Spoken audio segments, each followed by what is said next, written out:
Welcome to the Extra Mile podcast for bar exam takers. There are no traffic jams along the Extra Mile when you're studying for your bar exam. And now, your host, Jackson Mummy. Well, hey, everybody. Welcome to episode 235 of the Extra Mile podcast for bar exam takers. This is your host, Jackson Mummy.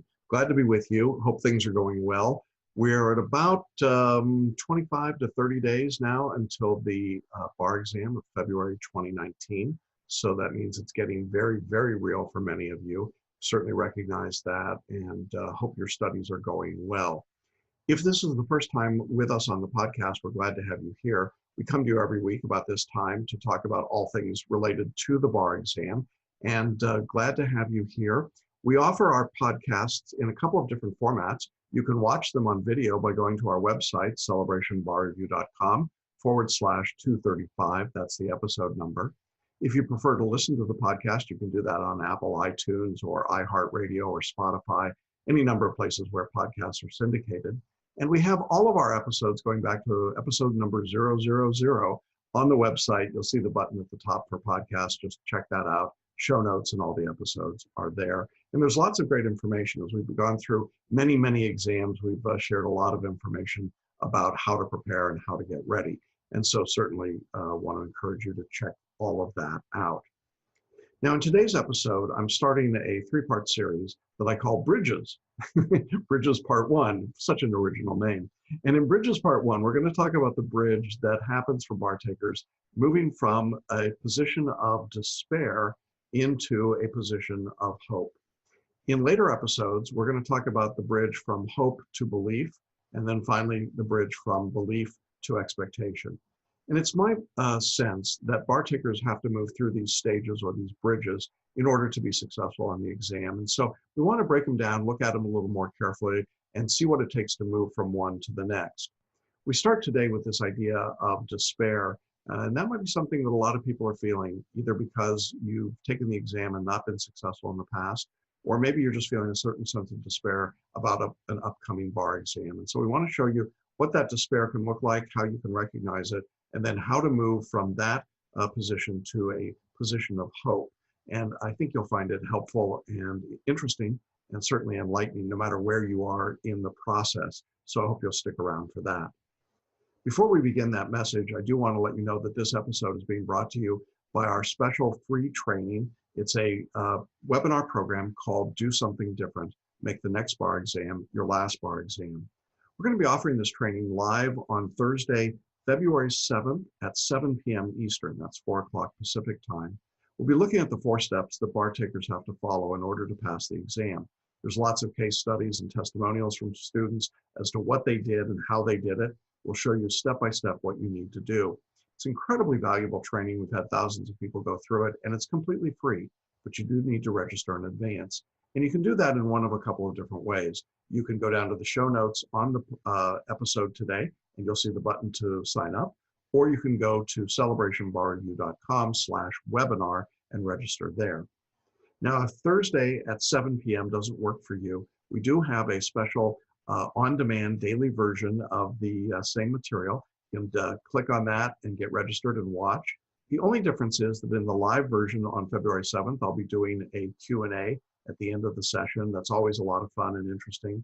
Hope you'll join me for that. But if you're on the on-demand version, there's obviously no live Q&A, but you're welcome to send me questions, and there's a way to do that within the webinar, and I'll respond to you directly. So either way, we want to make sure you get this information. It's timely information for you.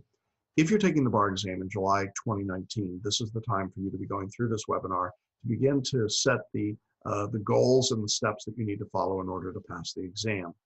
Now, candidly, if you're taking the exam in February of 2019, I think it's a little late for this particular training. So we're going to just wish you well, tell you to keep listening to the podcast because we've got lots of great information for you. But the training is really geared for those of you taking the bar exam in July 2019 or any time in 2020. So I hope you'll check that out at celebrationbarreview.com/webinar. All right, well, that's where we are today. Look forward to that. But I also want now to jump into today's message. I'm excited to share with you this first of 3 parts as we talk about the different bridges that happen for bar takers. And regardless of where you are in your bar studies, I suspect that most of us have had some moments of despair. And the question really is, how do we go from despair to hope? And so I really I hope that you'll enjoy this. I believe that you'll find it interesting, and I expect that it'll be a good thing for you. How's that? So we're going to go ahead and jump into today's message. Bridges Part 1, moving from despair to hope. Well, as you might be able to tell from the background behind me, we're going to talk about bridges today. Not the kind of bridges that take you from one part of the bay to the other, although that's a heck of a bridge, isn't it? We're going to talk about the bridge that happens for bar takers. The bridge today that we're going to talk about is the bridge from despair to hope. And in later episodes and videos, we're going to talk about the bridge from hope to belief, and then from belief to expectation. And the reason that I wanted to talk about these bridges is that I think it's the journey that bar takers often have to follow. And it can be confusing and frustrating when you're in the midst of it. You may think you're never going to get there, but in point of fact, you can do it. And you can do it by working through in stages from one bridge to the next to the next. And that's something that I've learned in working with thousands of bar takers over the past 30 years to help them pass their bar exams. And I want to share some of that with you today. I thought that we'd begin in this video by briefly looking at where an awful lot of bar takers start, and that's at the position of despair. You know, recently, one of the publications in law put together a print episode in which they titled "The Best Bar Reviews in America." And to my surprise, we were not listed in that edition. And so I contacted the publisher and I said, a little surprised that Celebration Bar Review isn't in that list. I mean, we've got a terrific track record. We've been around a long time. You know me. And he said, oh, no. He said, it was nothing like that. He said, I didn't have a lot of space. And so I only wanted to talk in the print edition about bar reviews that work with first-time bar takers. And he said, actually, we think of you as being the premier bar review for repeat bar takers. And so we're going to do a special online version where we talk about that. And we highlight what we think are the 3 best bar reviews in the country for repeat bar takers. Well, I guess I was pleased with that. I'm not sure, but maybe he was just trying to suck me out of more ad dollars. I'm not sure. In any event, I thought it was an interesting perception that what we try to do at Celebration is to work with students who are moving into a repeat setting. And for many of those students, they are at one end of a very long bridge. And that beginning of that bridge is the bridge of despair. When I talk to people who failed the bar exam, whether it's once or many times, there's some things that I see in common, and maybe you've experienced this if you've taken the bar and not been successful. For some people, there's a lot of anger, and that can be anger at themselves, anger at their school, anger at their bar review, anger at the situation, anger at the bar examiners, you name it. It's just generalized anger. There's also a great deal of frustration. It's hard to know how to be successful when everyone's got a different theory or a different approach, when you hear so much from so many different people and so many different institutions and schools and bar reviews. And what are you supposed to do? And so people get frustrated. There's also an extraordinary amount of discouragement. The pass rates in the bar exam in recent years are at the lowest that they've ever been. This is a very hard time to take a bar exam. When I started teaching bar 30 some years ago, virtually everyone passed their exam. It just was a given. You go to school, you take your bar exam, and you pass. Today, it's almost inverted. Today, the assumption is you won't pass on your first try, and that's obviously frightening and discouraging. And for a lot of people, it's just incredibly infuriating to be in that position, to have invested the time and the money, and then what they describe to me is having their life on hold. It feels like everything stops while you wait to pass the bar exam. You have to study, you can't move on with your career. It seems like your family and friends and every part of your life suddenly gets put on hold. And it has to stay there until you pass the exam. And so the despair mounts as you realize that the bills don't go away and the demands on your time and your life don't go away. If you've got children, they're growing up, and spouses and family and friends move on, and you're stuck really in a time warp. And so that sense of having your life on hold becomes very real for a lot of bar takers in that situation. And then I think for a lot of bar takers who are experiencing despair, there's a sense of overwhelm. As I said, there's a lot of information that comes at you, and much of it is contradictory. And so you get really just sort of too much. I was talking to a bar student the other day, and she was showing me all the different books and materials that she had and information she'd gotten from friends and school and others. And it was just a massive pile. And my advice to her was, put it all away. You don't need all of that. You don't need to be overwhelmed. Having another set of books and another set of lectures and another something on top of everything else is not going to work. You have to pick something and go with it. But I think a lot of bar takers at this point feel overwhelmed, and maybe you've experienced that as well. And in that overwhelm comes a great deal of frustration. What am I supposed to do? How am I supposed to do it? When we ask students who are coming through our webinar on doing something different, what it is that keeps them from being successful on the exam, it's fascinating to hear their responses. Often they say things like, well, I just don't know how to memorize enough, or I can't remember everything, or I can't get it all in my brain, or I don't have enough time. And the list goes on and on and on. But really the subtext to all of that is enormous frustration with how to get through this process. It seems like a mystery, and it seems like a mystery that can't be solved.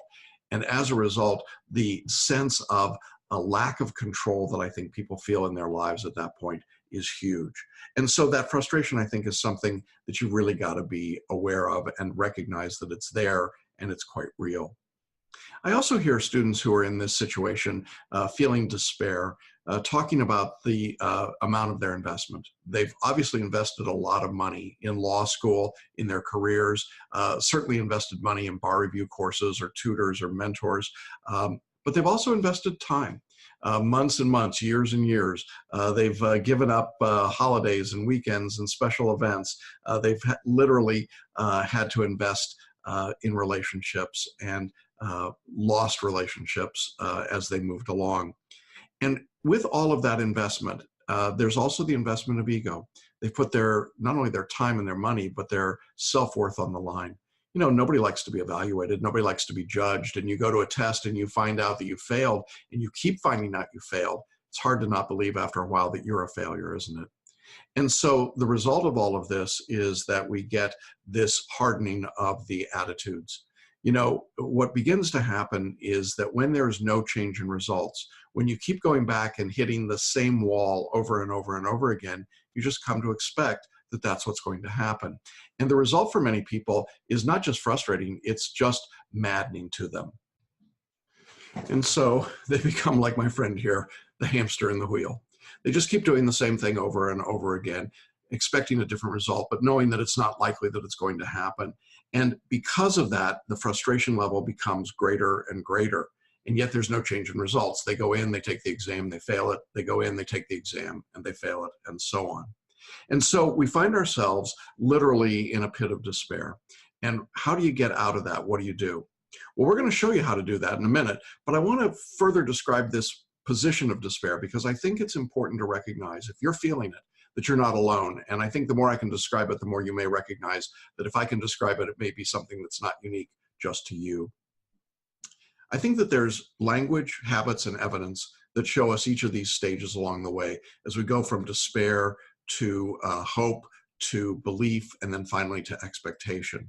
And at the despair level, I think one of the things that begins to happen is that we see language that's negative, lots of nots and can'ts and won'ts and haven't and don't want to, kind of like dealing with a 4-year-old, right? I don't want to eat that. I want to go here. I don't want to take my nap. I'm not going to do this, right? It's pretty amazing to hear that. But you hear it from adults who really feel like they are just fed up. They're not going any further. And so there's a lot of negative language. And if you've been using a lot of negative language lately, I can't pass the bar. I never seem to be able to do this. I'm unable to memorize. I'm unable to spot issues. That kind of negative language would indicate some level of despair. There's also what I would describe as indecisive language. You know, this is the language of people that just can't quite figure out what to do. Should I do this? Should I try that?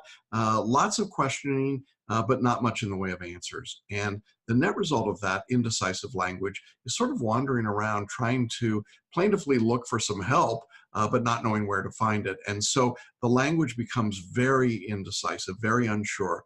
Should I take the bar exam? Maybe I should wait another year. Should I switch jurisdictions? Those are all the kinds of questions we hear from people who are experiencing some level of despair. And then, as I say, there are habits. And the habits of someone who's in despair, I think, are a couple of different extremes, actually. One extreme is the procrastination manic continuum. At one end of this is procrastination. You just can't make a decision. I see this all the time. People come to me and they acknowledge, like our friend the hamster here, that they're not making any progress. They're doing the same thing over and over again. They're expecting a different result. And yet when you present them with a way out, they just can't seem to decide. And it's not because it costs so much or it takes so much. It's because they're just so firmly convinced that they can't be successful, that making any decision puts them at risk of failing again. And so procrastination becomes the go-to. If you've been procrastinating about what to do with your bar studies, you're probably in that point of despair. Now, the other end of that continuum is our hamster when it's running. It's the manic behavior. And the manic behavior is the person that just literally tries to grab onto everything. I'm going to do everything. I'm going to have everything. If you've got one webinar, I'll attend it 10 times. If you've got one ebook, I'll order it, but I'll order everybody's book. I'll do everything. I've had students who say to me, I've done 5,000 multi-state questions, as if that's some badge of honor. It's not. It's really purposeless kind of just running around. And it literally reminds me of the hamster in the wheel. And so I think for a lot of people, the manic behavior is just as bad as the procrastination. It's just as ineffective.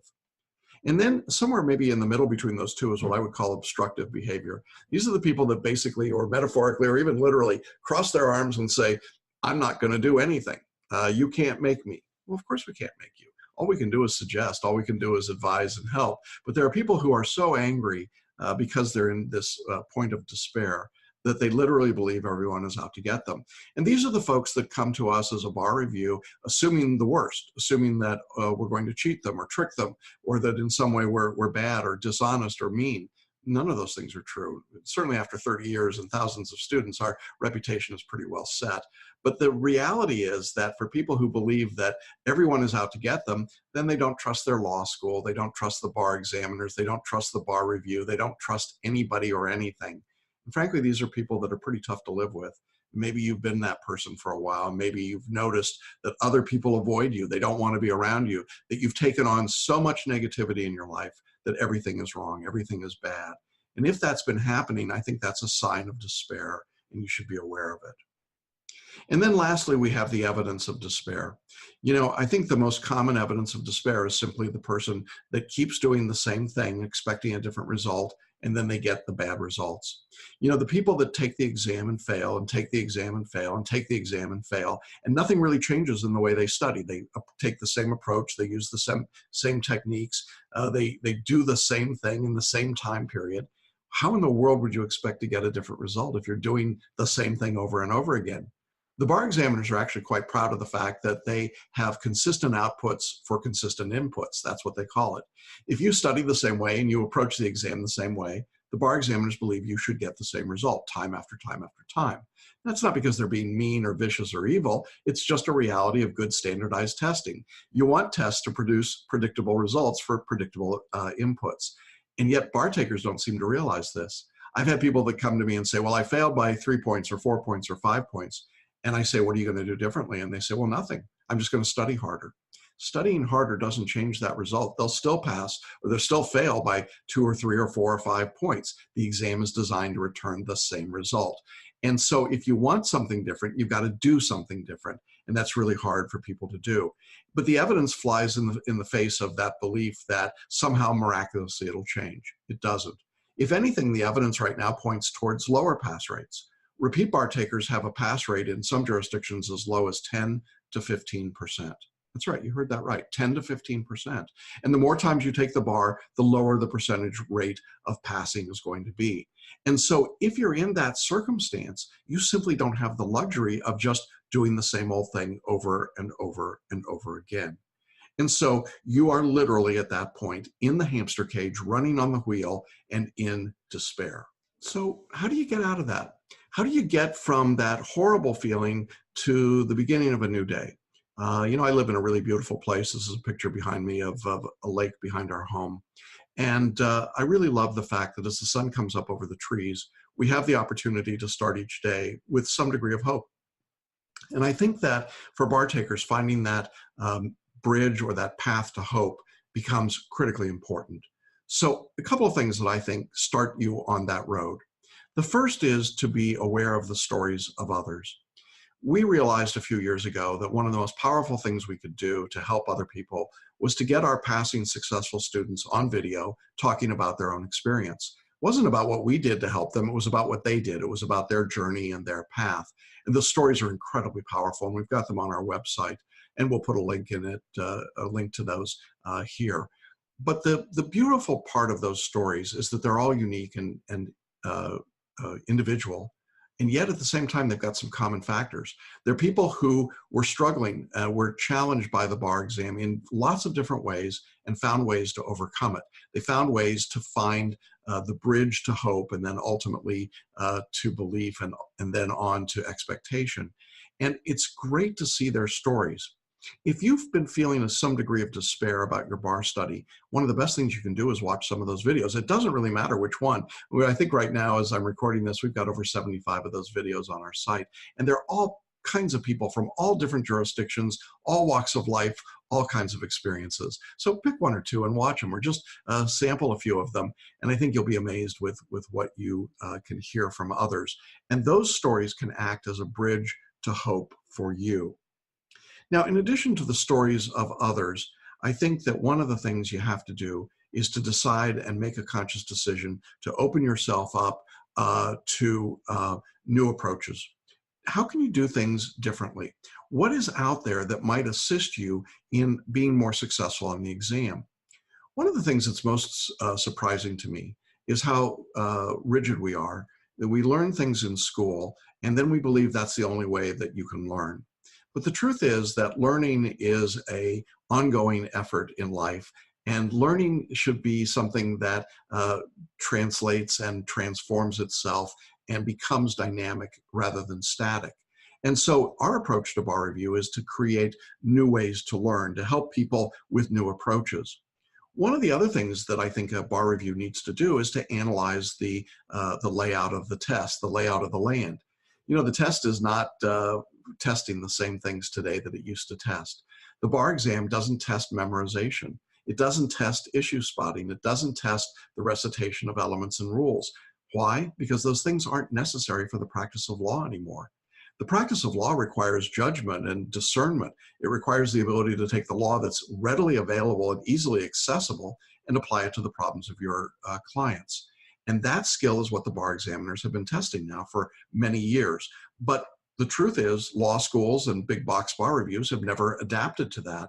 And so if you continue to use an approach that's probably better suited to Abraham Lincoln when he was reading the law to take the bar exam, or even John Adams who read the law, you're really missing out. That's the wrong set of skills for the test that's being offered today. Instead, what you want to be able to do is to focus on new skills, focus on how to write clearly and concisely, how to identify disputes and show how the law applies to those disputes, show how to organize your thoughts around coherent ideas, and then use the law to support those ideas. Learn the principles of law that control fact patterns in a multiple choice question without memorizing and reciting elements. And there are new approaches to all of those things that we've been doing in some cases for a decade or more here, but are still very revolutionary in the field of bar review. If you've been feeling despair, one of the ways that you can move to hope is by finding these new approaches, finding the things that resonate. I hear from students every week who say, I was hearing or watching your video or listening to a podcast and heard about you talking about the approach that you're taking, and it just made sense to me. Well, of course, it is common sense, most of it. But if it makes sense to you, then it gives you hope as well, and it gives you a reason to do something different. Look, doing the same thing over and over and over again, assuming it'll give you a different result, is not going to lead you to hope. It's only going to cause you to be in more despair. Well, along with these new approaches, I think one of the things that brings hope to people is that we've got better learning and study tools today than we ever had before. You know, when we first started teaching bar review, the only way people learned was they went to a classroom course for 6 weeks and they listened to a lecture and a professor drone on in a specialized subject, and then they did a handful of questions and they went and took the exam. That was the bad news. The good news was the bar exam was easier and most people passed. Well, today the exam is much, much tougher because it doesn't just test those simple rote rules. And as a result, you need new approaches, as I said, but you need better tools. Now, in our course, we've incorporated a number of those tools. Things like photo reading and paraliminals come to mind immediately. Photo reading is a way to read an outline in 15 minutes that would have taken you 6 to 8 hours, and to have 75% recall of the material. And it's not magic, and it's not a fake, and it's not a gimmick. It's been something that's been out there for nearly 25 years now, and we've incorporated it into the bar review successfully for 10 years. And when you listen to the stories of our students that I was talking about earlier, you'll hear a number of them mention photo reading as a tool that really changed their world. It moved their scores up by 10, 20, 30 points, 70 points or more. Why? Because it takes advantage of what we know about how people learn, takes advantage of what we know about neuroscience and the neurology of education. It takes advantage of our ability to really work to the things that matter when it comes to teaching and learning. And it's a great tool. Why wouldn't you want to use it? Paraliminals are another of those tools. They help us literally speak to the non-conscious mind, to program ourselves, if you will, in positive ways, to help bridge the gap between despair and hope, for example, by just listening to a recording for 15 or 20 minutes and then moving on. It's very simple, but incredibly powerful and effective. Meditation is something that's been around for a very, very long time, but technology has made it even more accessible and even easier. Now you can just put on a pair of headphones or an earbud, listen to a recording for half an hour or an hour, and it creates new synaptic connections, new neural pathways, ways that you can literally equal the meditation of a Buddhist monk who's been practicing for decades. You have that ability within days or weeks. And the great advantage of meditation is well known, but it really makes study more effective and makes it more practical. And now it's accessible, and it's a tool that we incorporate as well. So there's lots of those kinds of tools available. That's not an exhaustive list by any means, but it's 3 of the tools that we consistently see making a difference for our students. I think that those things all create this bridge to hope that we were talking about. Something else that I think makes a difference in the bridge to hope is literally beginning to recognize that what you want here is information and not propaganda or marketing. You know, I'm very jealous and very envious of the big box bar reviews. They spend more on marketing in a week than I would spend in a lifetime. And they're good at it. They're incredibly good at it. And they've convinced literally thousands and thousands, hundreds of thousands of bar students that the only way to study is the same old way that's been used for years and years and years, even though the empirical evidence is that most people fail the exam. Most people that use issue spotting, memorization, big box approaches fail the bar exam. The majority fail.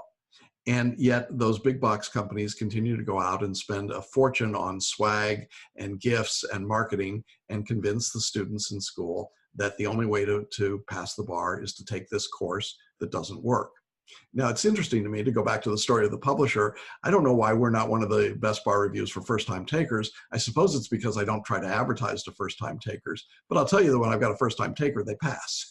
It's not all that difficult. But if you're not a first-time taker, and you've been feeling this sense of despair and you want some hope, well, one of the ways is to get some information. Find out the truth about what the bar review is and not just believe the propaganda that's out there. Is it powerful? Yep. Is it fake? Yeah, most of it's fake news. Is most of it just crazy marketing? Yeah, but it's really effective, and it really gets people to believe that that's what they should do. Look, when you're getting your information about how to take the bar exam from a third-year law student who's never taken the bar exam, you got to be a little suspicious, don't you? All right. Now, when people begin to move into this new moment of the bridge to hope, I think that one of the things we start to see is that they're beginning to open up. They're not all the way there, but they're beginning to open up to the possibility that there are other things going on. And I hear that when people contact me, when they talk to me, when they ask questions. I hear in their questions, instead of a defiance, a sense of optimism and hopefulness. There's what I would call cautious optimism. Maybe, and it's just like that sun peeking over the cloud, maybe, just maybe I could do it. Maybe this will be what changes things for me. Maybe there's a way around this. Maybe there's a way to get my life back. And if you're feeling that, if you feel like maybe this could work, I want you to go with that. I want you to trust that and let it grow, let it nurture just a little bit. And you know, what we then begin to see when people come into a course like ours and they start to work is that they have small gains. They start to get better at taking questions. I had a student the other day who said, you know, I just did 25 questions in constitutional law. I got 21 of them correct. That's never happened to me in my life before. But using photo reading and paraliminals, the approach that we teach in Celebration, she said, for the first time, I'm actually able to get questions correct. And she had taken the bar many, many times before. When you start to get those small gains, you start to move from despair into hopefulness. You start to believe that maybe there's a chance that you could do this. And you begin to gain momentum. And with that momentum, it looks like it could be possible. And that momentum is incredibly powerful and incredibly important. I think for a lot of people, they feel stuck when they're in despair. The biggest difference between despair and hope is the sense of momentum. I'm making progress. I'm moving towards a goal. I'm not stuck in the same old rut. Once you begin to understand that you don't have to be stuck, so many things can change. Well, that's a little bit of a description of this movement from despair to hope. And I hope that it gives you some sense of where you might be and what's available. Now, in a later video, we're going to talk about the move and the bridge from hope to belief. That's an important bridge. And then we'll wrap up with the bridge from belief to expectation. And once you've been through all three bridges, I think you'll begin to realize that this is really the process that you have to follow in order to pass the bar exam. I look forward to seeing you along that bridge, seeing you somewhere out on that bridge as you move from one step to the next. And I hope that this has given you some information that you can use to start on your journey, to leave despair, and to move towards hope. Well, that's our episode for today. I hope you enjoyed it. And I really believe that the information that we're talking about here can be life-changing for you, no matter where you are on that bridge, from despair to hope to belief to expectation. There's a real a sense of purpose as you move through that and getting to a passing bar result. I just want to remind you before we sign off today that we've got our special free live training on February 7th. That's a Thursday night at 7 p.m. Eastern. It's titled Do Something Different, Make the Next Bar Exam Your Last Bar Exam. We're going to get you off that spinning hamster wheel if we can. Check it out. You can register here on the show notes or by going to celebrationbarreview.com/webinar. And then we'll see you Thursday at 7 p.m. Hope everybody has a great week. Hope your studies go well. And we'll see you again along the extra mile and on the pass list in the very near future. Bye-bye. Thanks for listening to the Extra Mile podcast for bar exam takers at www.celebrationbarreview.com.